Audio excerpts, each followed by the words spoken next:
It is done. The way lies all before you.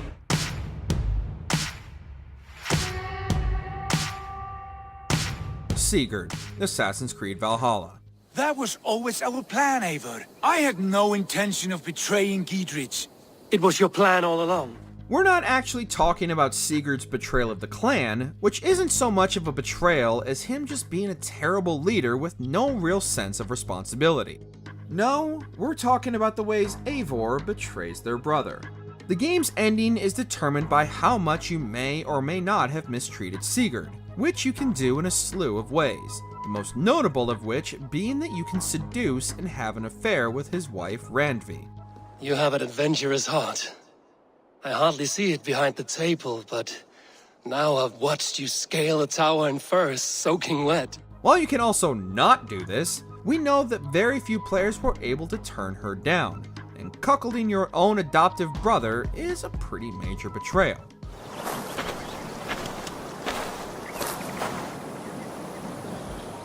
Shay Cormac, Assassin's Creed Rogue.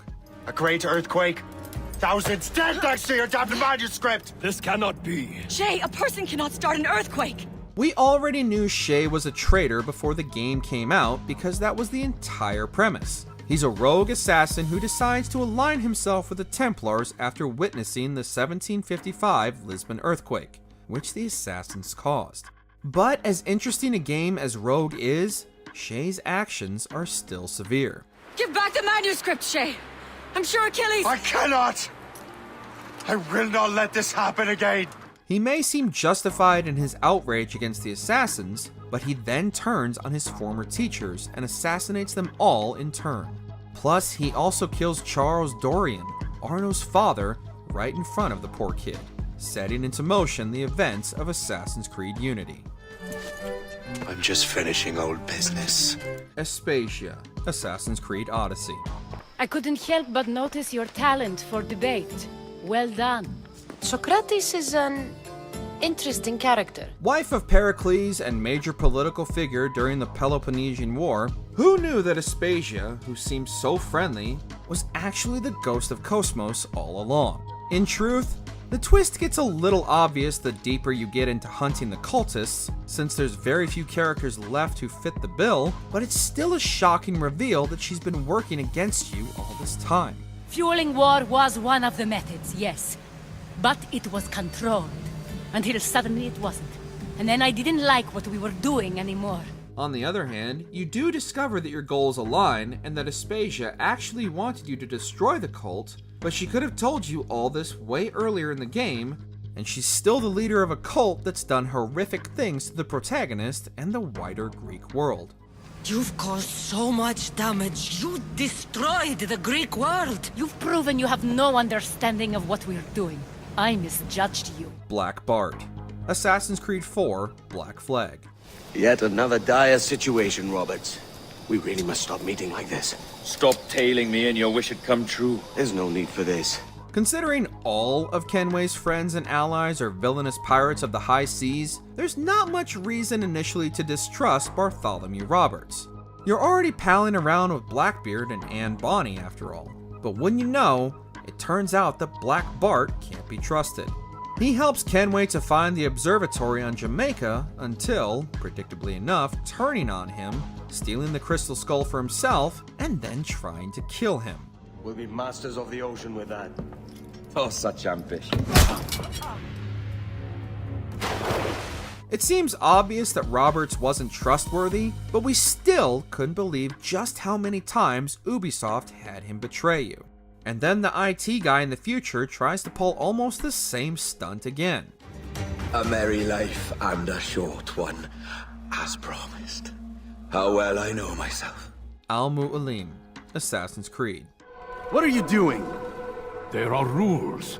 We are nothing if we do not abide by the Assassin's Creed. The first game was clearly building up to something, with Altair's 9 targets getting increasingly influential and difficult to kill. But as this was the first game in the series, we didn't know yet to expect ludicrous plot twists. So, Al-Mu'alim, leader of the Assassins, being in cahoots with the Templars all along was a great twist and a hard-hitting betrayal. Oh, Altair. I hear the hatred in your voice. Feel its heat. Let you go? Well, that would be unwise. Why are you doing this? He did it all so that he could get his hands on the legendary Apple of Eden, which we now know to be an Isu relic, though at the time its origins and powers were still mysterious. Altair having to fight and defeat his former master made for an excellent finale. Impossible. The student does not defeat the teacher. Pierre Bellec, Assassin's Creed Unity. Where? Come here, you little piss pot. Get your hands off me! Look at the wall! What are you doing? Concentrate. Speaking of assassins who need to defeat their mentors, Arno goes through a similar journey in Unity, albeit much sooner in the game. After he gets sent to the Bastille, he meets Pierre Bellec, who apparently knew his father. It turns out this is because Bellec is also an assassin, and once the Bastille is stormed in 1789, he takes Arno under his wing. Let's get your arse in position.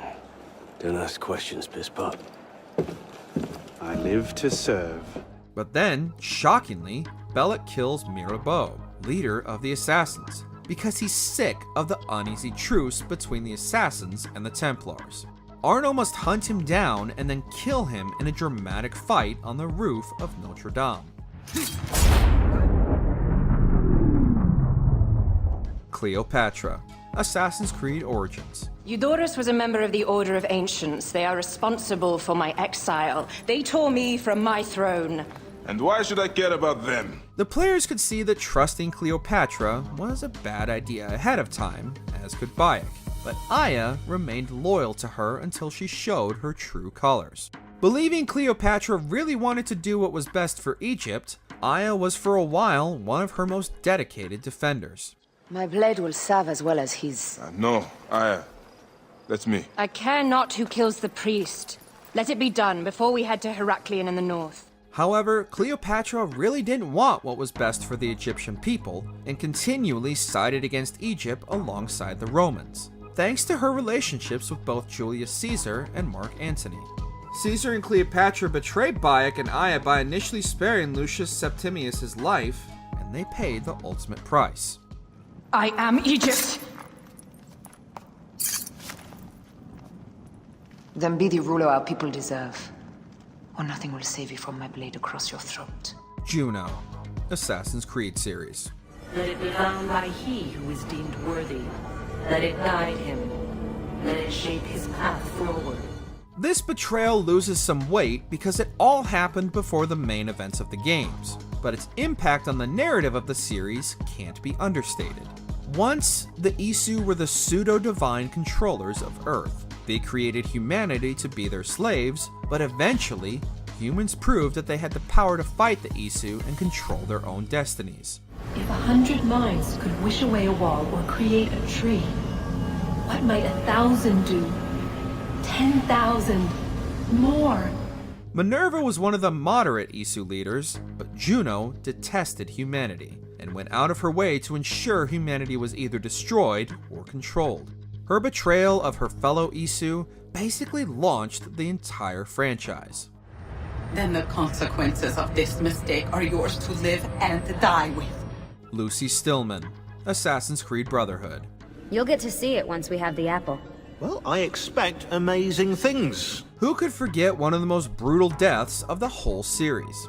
At the end of Brotherhood, the modern-day assassins reach the Isu temple where the Apple of Eden is. But just when things seem to be looking up for them, the apple's power is unleashed. Juno appears and uses the apple to force Desmond to kill Lucy. It is done. The way lies all before you.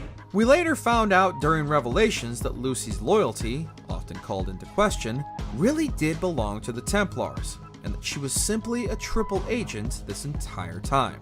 Her betrayal still hurts today, but worse is the fact it's still only been poorly explained by Ubisoft. Perhaps you might ask the assassins why they left you alone for so many years. The Fans, Assassin's Creed series.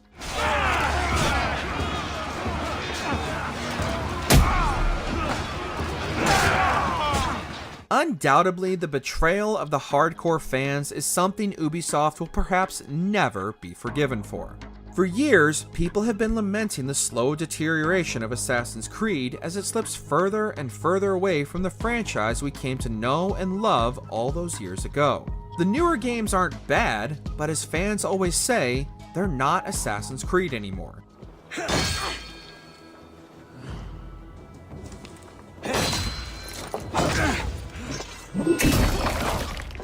RPGs full of complex combat, romance options, and a distinct lack of targets to systematically assassinate in the main story, it's easy to see why people think that. Not to mention the constant lack of polish thanks to Ubisoft's mistreatment of its staff and relentless annual release cycle. And now, the real salt in the wound is the announcement of a live service, Assassin's Creed Infinity. Everybody benefits, especially you! Thanks for watching. If you enjoyed the video, there's more where that came from.